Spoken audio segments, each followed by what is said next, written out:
ఇంత సేఫ్టీనెస్ లేకుండా పోతుంది. సో ఒక ఒక ఇన్సిడెంట్ జరుగుతూ ఉంది. ఇంత ఘోరంగా ఎన్ని మంది ప్రాణాలని కాపాడే ఆ డాక్టర్ అక్కనే అంత ఘోరంగా చేశారంటే, చిన్న పిల్లలకి సేఫ్టీనెస్ లేదు. ఆడపిల్లలకి ఎక్కడండి పంపించేది? ఎక్కడ పంపించేది?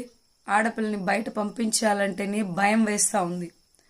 కారణం, ఇలాంటి విషయాలు జరగడాన్ని మనం ఖచ్చితంగా జరగడాన్ని ఆపాలంటే సివియర్ అయిన పనిష్మెంట్ అనేది ఇవ్వాలి. ఇలా ఏ ఏ అన్ని బూతులు తిట్టినా కూడా ఇలాంటి వాళ్ళకి సరిపోదు. ఇలా నా కొడుకు చేస్తున్నాడో వాడికి సివియర్ అయిన పనిష్మెంట్ అనేది ఇవ్వాలి ఖచ్చితంగా. ఇంకా ఏ ఒక్కడు కళ్ళలో కూడా అమ్మాయిని టచ్ చేయాలంటే వాడికి ఉచ్చ పోసుకోవాలి, వణుకు అనేది